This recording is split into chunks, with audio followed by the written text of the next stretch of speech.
Weekend episode അങ്ങനെ രേണു ചേച്ചി തൂക്കി. ബിഗ് ബോസിൽ വന്നതിന് ശേഷം ഓരോരോ കാർഡ് ഇറക്കി കളിക്കുന്ന രേണു ചേച്ചിക്ക് ഒരുപാട് സപ്പോർട്ടേഴ്സ് ആണുള്ളത്. എന്തായാലും PR വർക്കുകളാണേലും പുള്ളിക്കാരിക്ക് സപ്പോർട്ട് ചെയ്ത് കമന്റ് ഇടുന്നൊക്കെ കണ്ടു കഴിഞ്ഞാൽ നമുക്ക് മനസ്സിലാവുന്നത് എന്താണെന്ന് വെച്ചാൽ രേണു ഗെയിം കളിക്കേണ്ട ആവശ്യമില്ല എന്ന തരത്തിൽ കുറച്ച് പോസ്റ്റുകളൊക്കെ ഞാൻ കണ്ടു.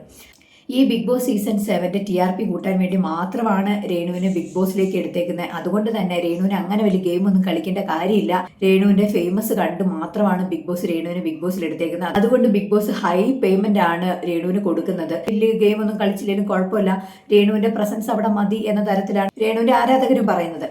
എന്നാൽ അത് അങ്ങനെയല്ല എന്ന് പറയുന്ന തരത്തിലാണ് ഇപ്പോൾ കഴിഞ്ഞ വീക്കെൻഡ് എപ്പിസോഡിൽ ലാലേട്ടൻ പറഞ്ഞത്.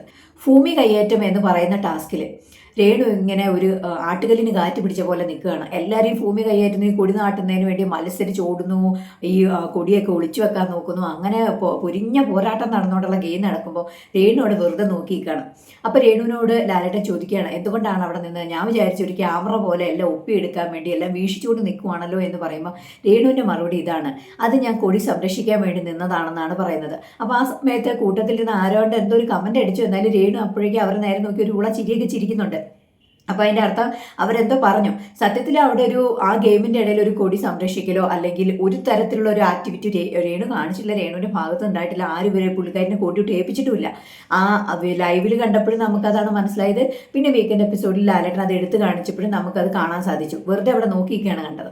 ഒരു ഗെയിം കൊടുത്തു കഴിഞ്ഞാൽ ആ ഗെയിമിൽ ഒരു പാർട്ടിസിപ്പേറ്റ് ചെയ്യുക എന്നത് വലിയ കാര്യം തന്നെയാണ്. എന്നാൽ രേണുവിന് അത് പലപ്പോഴും കഴിയുന്നില്ല. അതുമാത്രമല്ല വേറൊരു കാര്യം എന്ന് വെച്ചാൽ ഒന്നാമത് രേണു കുളിക്കലും നനയ്ക്കലും അങ്ങനെയുള്ള കാര്യങ്ങളൊക്കെ ഇച്ചിരി മടിയുള്ള കൂട്ടത്തിലായതുകൊണ്ട് ഈ മണ്ണിനകത്ത് കിടന്നിട്ടുള്ള ഉരുളൽ പരിപാടിയൊക്കെ ആയതുകൊണ്ട് രേണു ഓർത്ത് കാണും, എന്തായാലും ഞാനെങ്ങാനും ഈ ചെടിക്കകത്തോട്ട് ഇറങ്ങി അല്ലെങ്കിൽ ഈ മണ്ണിനോട്ടോട്ട് ഇറങ്ങി കഴിഞ്ഞിട്ടുണ്ടെങ്കിൽ ഞാൻ പോയി കൈയും കാലൊക്കെ കഴുകണം, അങ്ങനെ വെള്ളമൊക്കെ എൻ്റെ മേത്താവും, വെറുതെ എന്തിനാ എന്ന് വിചാരിച്ചിട്ടായിരിക്കും ഒരു പക്ഷെ മാറിയുന്നത്. എന്നാൽ രേണുവിൻ്റെ ആരാധകർ അതൊക്കെ വലിയ എടുത്ത് ആഘോഷിക്കുക കേട്ടോ. രേണു അങ്ങ് ഭയങ്കര കൂടി സംരക്ഷിച്ചുകൊണ്ട് നിന്നു, രേണുവിന് ഗെയിം കളിക്കേണ്ട കാര്യമില്ല എന്ന തരത്തിൽ. എന്നാൽ നൈസായിട്ട് രേണുവിനെ ഒന്ന് ആക്കി ആണ് ലാലേട്ടൻ സംസാരിച്ചത്. ഞാൻ വിചാരിച്ചു ഇവിടെ ഒരു ക്യാമറ നിൽക്കുവാണെന്ന്. എന്തായാലും ആ ഒരു വീക്കെൻഡ് എപ്പിസോഡ് കണ്ട രേണുവിൻ്റെ ആരാധകർക്ക് മനസ്സിലായിരിക്കണം ലാലേട്ടൻ എന്താ അവിടെ ഉദ്ദേശിച്ചത്.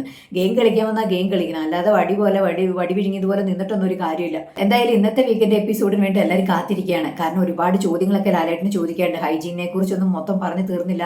ഒരുപാട് ആൾക്കാർ പോസ്റ്റ് ഇട്ടിരുന്നു ഈ ലാലേട്ടൻ ഈ കാര്യങ്ങളൊക്കെ ചോദിക്കണം. അതിന്റെ പല കാര്യങ്ങളും ലാലേട്ടൻ ചോദിച്ചു കഴിഞ്ഞു. ഇനി കുറച്ച് കാര്യങ്ങളൊക്കെ ചോദിക്കാനുണ്ട്, അത് ചോദിക്കണം എന്ന് തന്നെയാണ് പറയാനുള്ളത്. അപ്പൊ നമുക്ക് ഇന്നത്തെ വീക്കെൻഡ് എപ്പിസോഡിന് വേണ്ടി കാത്തിരിക്കാം. മറ്റൊരു വീഡിയോ കാണുന്നവരേക്കും ബൈ.